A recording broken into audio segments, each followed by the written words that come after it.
Chapter 33. No One POV. Past Life 12. The Power Stone is said to be the balance holding a land, be it in the earth, terrain, or serene.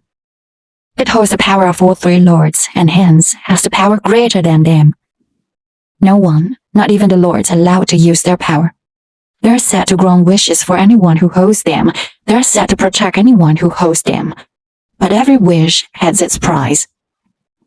Each wishes it grants cause destruction and chaos in the land the stone holds. It is a sign of the stone losing power. When Azivir returned to his land, Wilfred ran to him. The big guy punched Azivir straight in the face, causing the latter to fall on the ground. "You asshole! How dare you send a fire message and disappear?" He shouted angrily at the young prince. "Azivir!" Diane cried, shocked, before taking a protection stance in front of him. "Are you dying?" he asked, but before she could reply, he continued. "It doesn't matter now, Azivir. The Westland has suddenly shattered. Chaos happened over the place. We don't know what happened. We lost all contact. Fire, earthquake, everything. The king and queen are also there," Wilfred said, as Azivir stood up shocked. "What?" he exclaimed, as his best friend looked at him and nodded. "We need to go fast. I have already sent our rescue troops," he said, as the prince nodded before turning to Diane. "Go inside. Find Serene, Wilfred's wife. Stay with her," he said, as Diane looked at him shocked. "What? No, I'm coming with you," she said, as he sighed and took her hand. "Please, Diane. I won't be able to do my duty knowing you are there in danger. I promise, we'll be all right. Please, go inside," he said, as she stared at him for a few minutes before sighing in defeat. "Will it be okay?" she asked, as he smiled and nodded. "Of course. Please, stay in the castle. As the future queen takes care of the women and children inside, Wilfred will send a fire message to Serene to find and help you," he said, as she nodded. "Stay safe," he said, kissing her forehead before running to the west wing. "What happened?" the prince asked Wilfred as I ran to the portal. "We have no idea. They just gave a quick fire message," he said, as they entered the portal. To be shocked would be an understatement. The place was far more damaged than anyone has thought. Houses on fire, dark clouds around, and the earth below had cracks. "What happened here?" Wilfred asked, as the prince looked around in fear. "Come on, we need to help them," Azivir said, before running to help. An hour passed by, as the two men, along with the Zolodin warriors, ran around helping the ones in distress. The sight was horrifying. Many died and many injured. Families lost and separated. Azivir helped everyone, while at the same time walked around asking for his parents' whereabouts. No one knew where they are. Some saw them going further into the village, and that was more worrying. As we go deeper to the village, the destruction is much worse. Azivir went deeper to the village and looked around worrying. "Mother! Father!" he shouted to nothingness and walked forward. Silence filled around, an indication of fewer chances of survival in the area. "Mother! Father!" he called again. Suddenly, he heard a voice cried out. "Help! Please! Someone!" The female voice cried. Azivir ran to the voice, and his eyes widened as she saw a woman under a broken roof. The girl was a wercat. "Your Majesty, please help!" she cried as the young prince used his magic lifting the roof off of her. "Are you okay?" he asked as she shook her head. "My legs," she said as he nodded and took her bridal style. "Have you seen the king and queen?" he asked as she froze. "Yes," she said as she started to cry, making the prince more worried. "The king and the queen, along with my mom, fell off the cliff," she cried as the prince froze. "What? They are dead?" he asked as she nodded. The prince took many deep breaths, trying to calm him down. He needs to help others. "It's okay. Come on, let's get you safe," he said as he smiled and nodded, taking her back to the rescue station. "Azivir, I can't find Majesties anywhere," Wilfred said as he saw the prince coming. "You don't have to. The king and queen are no more. Tell the warriors to focus on the people and stop looking for the Majesties, and take her to the medical help," he said, as Wilfred looked at the Void Prince. "Are you okay?"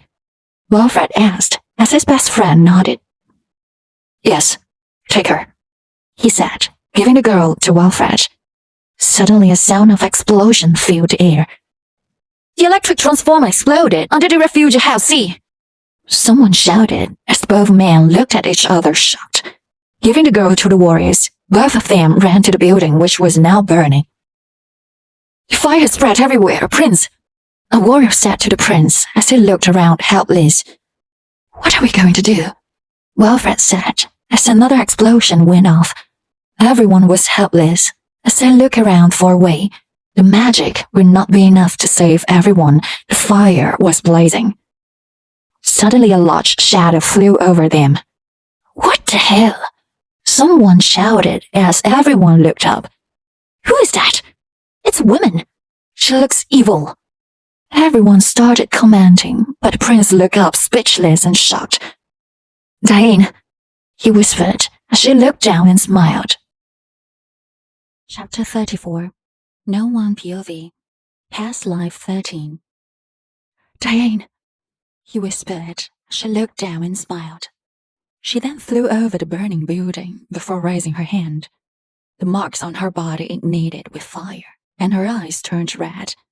The black wings of her increased in size, and she started to move the wings, bringing a gust of wind towards the fire. The fire died down considerably before going back in full flame. She looked frustrated as to why it didn't work before taking a deep breath. She closed her eyes and chanted the holy spell as she leaned. The fire on the building started to flow to her in strings of fire. It circled around her as she tried concentrating. Go, fast! I can't hold long, she shouted as Azivir nodded and looked at his warriors. You heard her, warriors. Come on, form the battle strategy team. Team A first floor, Team B second, Team C third. Azivir shouted as the warriors moved under the order of the prince. Azivir entered the building with his best friend Wilfred. Well, you and I will take overall control. Search every floor and help on site, Azivir said as the other nodded. It took half an hour, and everyone was out safe. Some were a bit serious since they have inhaled a lot of smoke. Diane, everyone's safe. You can let go, Azivir shouted as his love worried. She was looking pale, and she was trying to concentrate hard on keeping the fire away.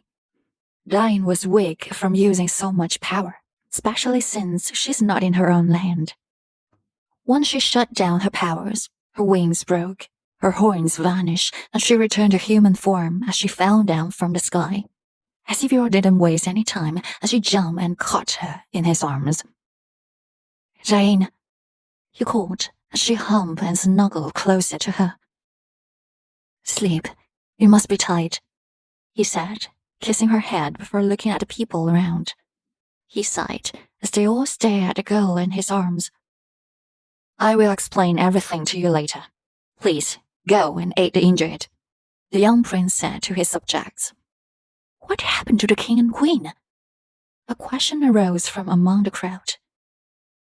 They are no more. I'm sorry, the prince said as he tried his best not to cry. We are sorry for your loss, Prince Azivir. May God give their soul eternal peace. They were great rulers. Everyone started to tell each other in sadness and prayer. So, you are our new king, an old woman said as he looked at her. Your Majesty, she said, bowing down as everyone followed suit. Azivir took his lover's body in his hand and stood up. I vow to protect you at my best, he said as he bowed down. Diane hummed in his hand before snuggling closer, making a smile form in his face. It took almost a week to settle every matter. No one rested, and more people were called forth to help in the disaster matter. No one knew the cause of the disaster. The people of the West were transported to the other villages. The West was put on restriction. No one was to enter the area. Diane was getting more and more familiar being with him. He made sure she was happy and cared for. Their love grew deeper and deeper. But all around his terrain, everyone talked about the demon-looking girl who lived in the castle. Everyone would question her relationship with the prince. Is she her lover? Will she be the new queen? She looked powerful. She risked her life to save us. People talk gracefully for her glorious heroism. The crowning of Prince Azivir is in a day. They didn't wait long for it, since they needed a new king on the throne. Azivir never thought he was ready for such a huge responsibility. But he couldn't back out. He is the only one who the terrain has. On the day of his crowning, he had decided to introduce the mysterious girl to the terrain. He had planned to marry her soon, and he wanted to propose in front of his whole terrain. Soon, the time came for the crowning. He was all dressed up in his traditional wear. He looked at the mirror and took a deep breath. "Ready?" Wilfred asked, as the young prince turned to meet his best friend. The man was also dressed in his traditional wear. It was always this way. The day a new king is crowned, the new vizier will also take his position. Both the men smiled at each other. Both were nervous about this. "Ready," the prince said as she took a deep breath. As both of them made way to the ceremony hall, all the villagers gathered round. They all praised and wished them a life of health and prosperity. The ceremony took place in front of the statue of Amir. Azivir looked around the crowd until it landed on the beautiful girl with long white hair. She smiled at him encouragingly as the elder consul started the ceremony. He took the divine knife and cut his wrist before moving it over the cup of the bloodliness. "I now crown you King Azivir of the Zolodin terrain," the elder said as he placed the crown on the young man's head. "I promise to be a faithful king and always put the people first in whatever matters that take place," he said as cheers erupted from around. "As your king, I would like to introduce you all to a very special person. I have heard everyone ask to each other that the mysterious girl who appeared in the disastrous Westborden incident was. I heard many ask my relation to her is. I have stayed silent until now, so I can introduce everyone to her on this special occasion," he said. He looked at Diane with a smile. "Would you please come to the stage?" he said, as Diane nodded before she started walking to him. All her life she had trained to be the queen of the devil. She knew that, even if she felt terrified inside, she should never show it out. She should show strength in order to make her subjects feel protected. "Hello," she said as she bowed down to the people. "Meet Diane. She is the girl I fell in love with. I would wish her to marry me and take the position as the queen of my terrain," the new king said as he went on one knee and took out the ring. Diane smiled. She let out a happy sob.